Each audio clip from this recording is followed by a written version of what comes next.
Hi friends, ரொம்ப ஸ்பெஷலான இன்றைக்கி பிரேக்ஃபாஸ்ட் ரெசிபி. நாகூர் காரைக்காலில் ரொம்ப ஸ்பெஷலான ஐட்டம் முர்த்தபா தாங்க. நான் இன்றைக்கி சிக்கன் முர்த்தபா பண்ணியிருக்கிறேன். அங்கே போனீங்கன்னா உங்களுக்கு எல்லா வெரைட்டிலையுமே கிடைக்கும். பாருங்கள், நான் ஓப்பன் பண்ணியிருக்கிறேன், கட் பண்ணி. ரொம்ப சூப்பராக இருக்குங்க. இந்த வீடியோ பார்க்க எங்கள் பேஜை ஃபாலோ பண்ணாங்க, ஃபாலோ பண்ணிக்கோங்க.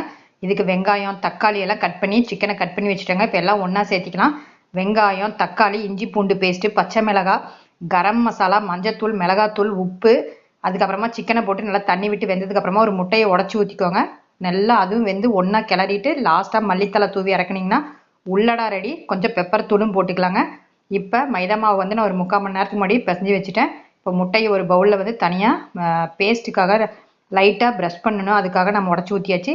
எவ்வளோ தின்னாக நம்ம தேய்க்க முடியுமோ மைதா மாவை தேய்ச்சி இந்த உள்ளடா சென்டரில் வச்சு ஃபோல்டு பண்ணி அப்படியே அந்த ப்ரஷ்ஷில் முட்டையை வந்து நல்லா எல்லா பக்கமும் தேய்ச்சி விட்டு அப்படியே தோசை தவாவில் போட்டு இறக்குனோம்னா அருமையான சுட சுட காரைக்காலோட ரொம்ப ஃபேமஸ்